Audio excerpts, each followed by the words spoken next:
Hello and welcome to Strange Stories. It's great to have you here. We are all about sharing stories of near-death experiences from around the world in the hopes of bringing some light and inspiration to your day.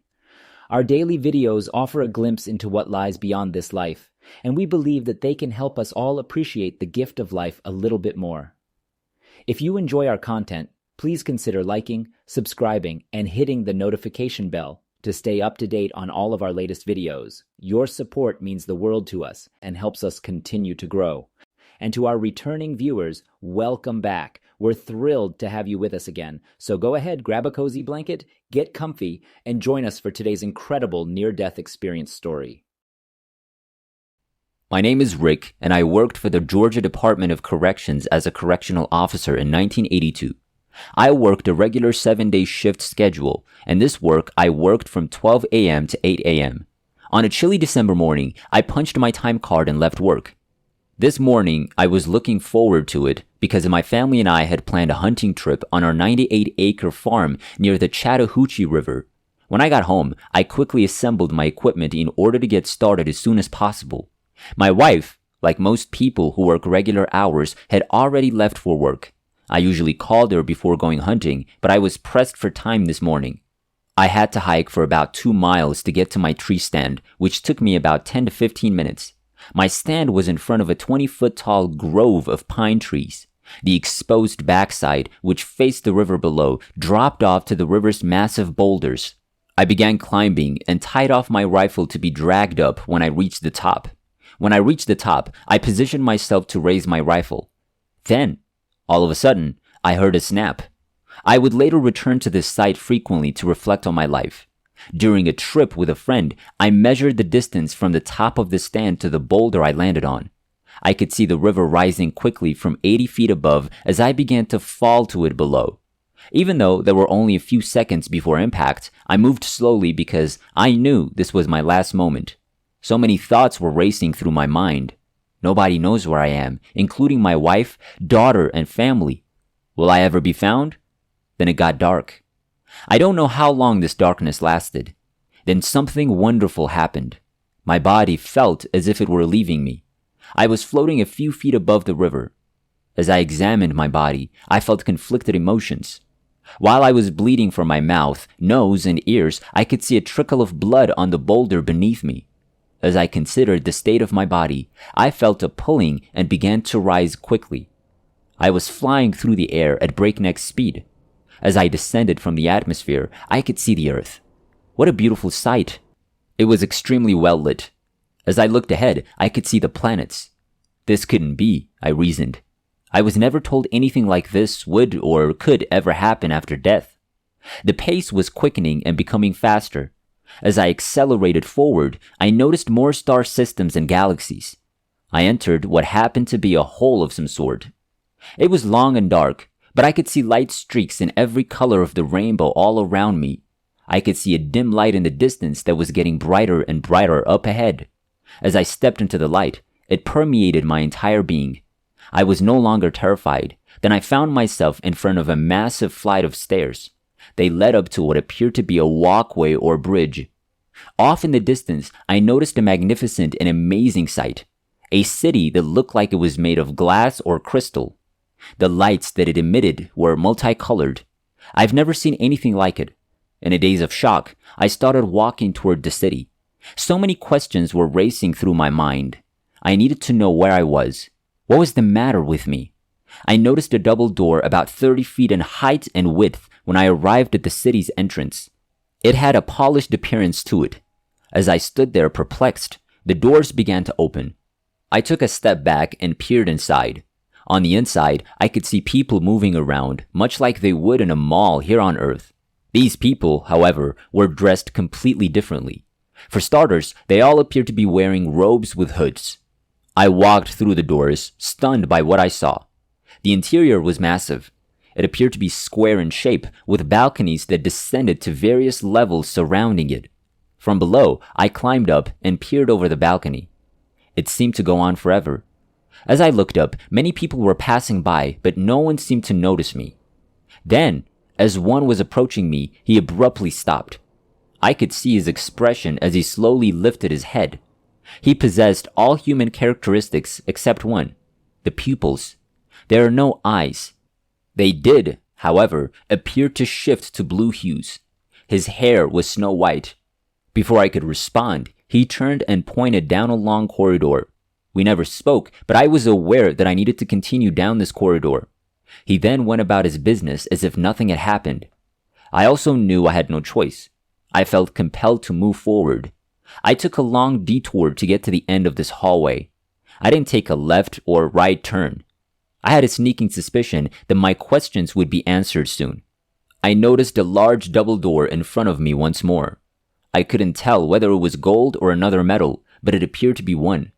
The door swung open unexpectedly. I thought I heard a voice say, "Enter," though it wasn't one we could hear. The door slammed shut behind me as I followed the instructions. I was terrified for the first time in my life. Complete darkness and silence. Then, after an unknown amount of time, a bright light began to shine in the room. It became increasingly bright. It was slightly ahead of and above me. I tried to look, but it nearly blinded me. I raised my hands in front of me, and there appeared to be a figure sitting on some kind of seat. Then it appeared all of a sudden. "What have you done with your life?" The voice infiltrated my very being. I didn't have an answer. Then to my right, I noticed what appeared to be a movie in which I was a character. I saw my mother give birth, my childhood, and my friends. I was there from the beginning. Everything I'd ever done was laid out before me. As my life unfolded in front of me, I made an effort to focus on the positive things I had accomplished. I grew up in the church and was very involved in church activities. But as I was thinking about this, I noticed a man driving a car that was out of gas. I had pulled over and driven him to a nearby shop about a year ago. I had bought him gas and assisted him in leaving due to his lack of funds. I wondered why I was seeing this. The voice was clear and audible. "You paid no attention to the soul and made no requests in return." These actions exemplify what is right in the world. I was also shown how my actions had influenced the actions of others, as well as of the people I had harmed. I was astounded. I had no idea how my actions would affect my friends, family, and new acquaintances. As far as I could tell, all of my efforts had paid off. I was extremely dissatisfied. I stood there until everything was over. In reality, I had accomplished very little in my life. I had done so many selfish and cruel things. I was simply disappointed with how little I had accomplished.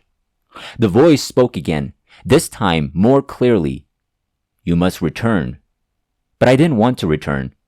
Despite what I'd seen and heard, I was content and desired to remain. I replied that I had a lot of questions. "There are some things I should know but don't understand."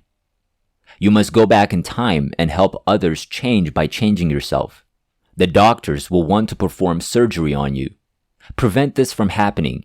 If you do, you'll be unable to walk again. Someone will come to you with the answers to your problems. I promise you'll call back when I call. You'll be able to move past everything that has happened if you take action. Look ahead to see what's going to happen." When I turned around, I saw a chaotic earth and horrific images of war and death. Cities were demolished and then rebuilt. In the United States, I witnessed an exploding volcano that engulfed many cities in darkness. As I watched, I saw the demise of our current government system, as well as horrifying images of people killing for food and water. I saw what appeared to be a massive explosion in the Earth's atmosphere, and a large amount of land was destroyed. As I looked around, I noticed a different group of people, younger and more peaceful. There weren't many cities left, but these people seemed happy. "It's time for you to go," I heard again. But I was itching for more. I felt as if I were being carried down the corridor when the doors finally opened. As I passed through the city's doors, I felt like I was shooting through the hole I had just come through. I moved faster because I couldn't stop. I ascended into the Earth's atmosphere and looked down at the river below. My body had remained motionless. My body jumped as a result of what felt like a powerful electric shock. I could see the skyline and trees above when I opened my eyes. My God, the agony that followed. I was gasping for air and choking on my own blood. Because the pain was unbearable, I was able to roll onto my stomach. The sun seemed to be lower in the sky than I remembered it being. I looked at my watch. It was 5:30. All I could think about was how I could get help. I noticed my rifle nearby, still attached to the rope I'd wrapped around my waist. I began to bring it closer to me. I was able to grab the barrel and bring it close to me. As I fired a shot every 10 minutes, I hoped someone would arrive. I realized I wouldn't have much time left as it got later, so I started crawling on my stomach while pulling myself along with the rifle stock. I was able to stumble up a path that led down to the river. As I crawled, the pain was so intense that I frequently passed out. I made my way through briar patches and dense brush. I was exhausted and in excruciating pain, and I just wanted to give up. I hoped to at least get to a location where I could be found, but I knew I needed to get there. As I peered out in front of me, I could see the road I lived on through the trees. I could hear the distant sounds. Oh, thank you, I thought to myself. I eventually came to a road and began to cry out for help. However, I was so exhausted that I just lay down in the road.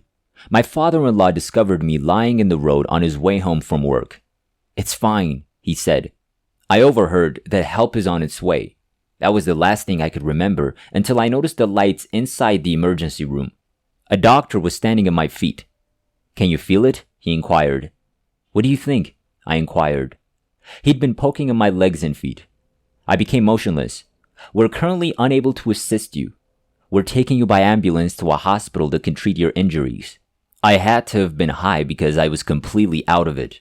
When I awoke the next afternoon, 2 doctors were standing at the foot of my hospital bed. They introduced themselves as my attending physicians and then explained why I needed surgery right away. The broken bones in my back were compressing my spinal nerve, resulting in paralysis. Then I heard the previous warning once more. Allowing them to operate will result in your inability to walk again. But I was well aware that they would not. I informed them that I needed to see my wife and daughter first. My wife and daughter arrived shortly after the doctor's visit. I told her what they had said. She told me that I needed to understand that they were doing everything they could to help me. I couldn't explain what had happened to her. I tried to explain to her why I didn't think I should have surgery. She didn't agree, but she complied with my requests. When the doctors returned and I told them about my decision, they were furious. I continued to listen to lectures. "It's up to you if you never want to walk again," one of them said. They then walked away. As I lay in my bed that night, I sobbed bitterly. Was I insane? What exactly did I do? My room started to get brighter. "You'll be fine," I heard someone say. Then it was gone. I closed my eyes and fell asleep. Days turned into weeks, and weeks turned into months. I later felt tingling in my feet one morning. I was giddy and delighted. I stated my desire to stand and walk to the nurse. "We'll see," she said, as she gave me a blank stare. I knew I had recovered without a doubt. My doctor was contacted by the nurse, and he arrived the next morning. "So you think you can walk?" he inquired. "Yes," I replied. "As they say, we'll see." A few hours later, I was taken downstairs to the physical therapy room. After carrying me by bed down, they raised me to a vertical position. The nurse assisted me in front of a set of parallel bars. I planted my feet firmly on the ground while gripping the bars. Steps 1 and 2. "My God, he's walking," said the nurse who'd brought me down. The next few days were trying. I went to the physical therapy frequently and had a lot of x-rays done per my doctor's orders. Despite the fact that my wife and family were all in awe, I knew. I was made aware of the situation. It had to be the same for the rest. My doctor was even more astounded by the lack of any bones pressing on my spinal nerve. This is not typical. What we intended to fix with surgery appears to have been done for you by a higher power. I've never seen anything like this before. Finally, a quote. "My life has changed since then, and I've been able to help people in ways I never imagined possible. This is what drives me to keep looking for the truth, and I wanted to share it with everyone."